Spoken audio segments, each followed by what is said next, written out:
One man created the world's most advanced technology.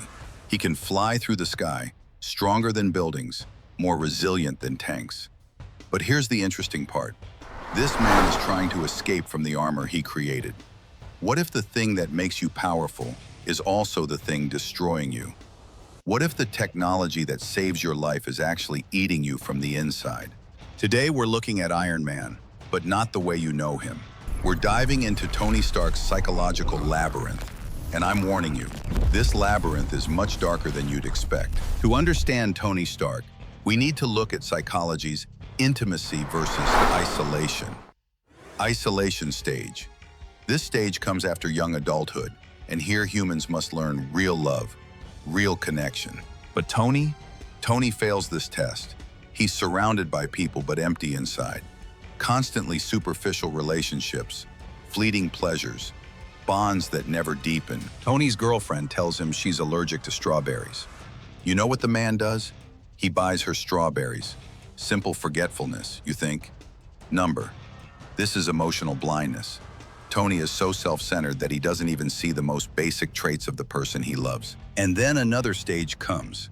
Generativity versus stagnation. In this stage, people must be useful to the younger generation, must create something. Otherwise, they feel empty inside. Tony has no children, no family, no real connections. But as Iron Man, he becomes a role model for people. When his tower is destroyed, he rebuilds it and this time names it Avenger's Tower.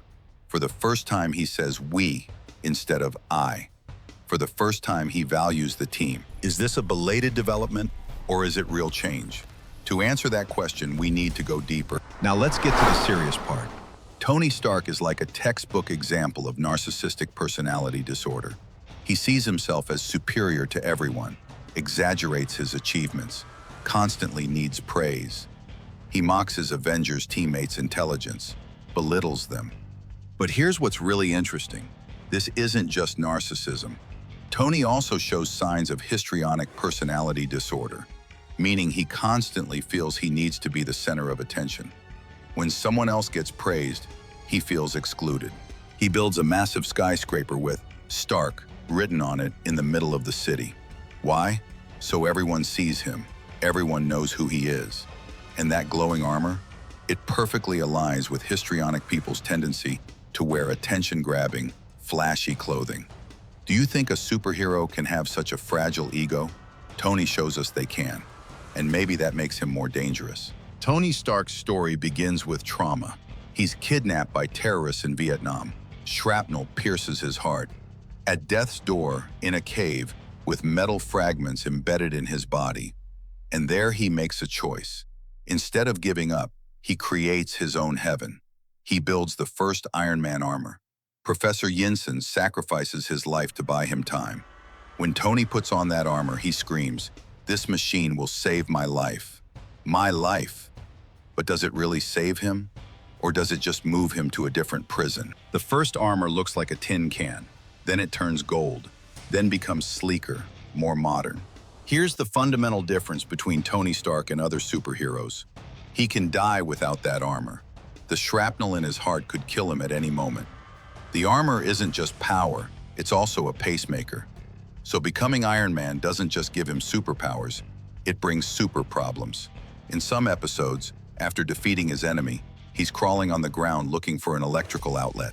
He plugs his armor into a motel room socket and says, "Ah, current, reviving my heart like adrenaline." Isn't this an addiction? Even if it's not substance addiction, it's machine addiction. Tony gets great pleasure from using that armor, but also wants to break free from it. In one episode, he asks himself, do I really want to be Iron Man? Am I a man of iron, heartless? The armor suppresses emotions. Tony's pain, his desires seem to vanish. His fiancée Janice dies in a conflict. And what does Tony do?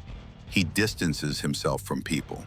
Because being Iron Man brings the pain of being Tony Stark. Is there something in your life that you think protects you but actually imprisons you? As time goes on, things get even stranger. Tony and Iron Man start acting like two different people. When Tony breaks a glass, he says, "Tony Stark will pay, if this house is mine, of course." Third person. He's talking about himself in the third person. Isn't this identity fragmentation? Eventually, Tony merges his body completely with the armor, using a virus. Now human and machine are almost fused. This gives him tremendous powers. He can access all electronic systems in the world. But the cost is heavy. He starts losing his memories and feels distant from being human. Isn't this a powerful metaphor for our relationship with technology? Many people now entrust their memory to their phones. Scientists see the internet as our brain's external hard drive. The boundaries between human and machine are blurring. As Tony fuses with his armor, he understands the cost of power, losing his humanity. Today in real life, there are projects to enhance soldiers' abilities with nanotechnology and biotechnology. Studies are being done to repair memory loss with brain implants. Transhumanism, the technological enhancement of humans, is no longer science fiction. But Tony Stark's story asks us, what's the cost of this advancement? How much of our humanity will we sacrifice? Why is Tony Stark so compelling? Because he's not perfect. He has weaknesses, vulnerabilities, addictions. He uses the armor to hide these weaknesses. But in the end, he realizes that the essence of being truly human lies in this vulnerability. Tony is constantly fighting himself. The armor sometimes protects him, sometimes controls him. Sometimes it acts like a second personality. This shows the complexity and desperation in his inner world. And maybe when we watch Tony struggle to break free from his armor, we're actually watching our own future. While technology gives us power, it also creates a kind of addiction. Social media, smartphones, virtual realities. Are we wearing our own armor too? The Iron Man story reminds us that to be strong, we must accept our weaknesses. The more Tony clings to technology, the further he drifts from his humanity. But his strongest moments are when he removes the armor and faces his own vulnerability. Maybe the real superpower is having the courage to be without armor. What about you? What's your armor? And do you have the courage to live without it? I'm waiting for your thoughts in the comments. What do you think about Tony Stark's psychology? Is he a hero, or is he the victim of a monster he created? And if you enjoyed this analysis, don't forget to hit that like button and subscribe to the channel. Because in upcoming videos, we'll be diving into the dark psychology of other superheroes. Take off your armor and be real. See you soon.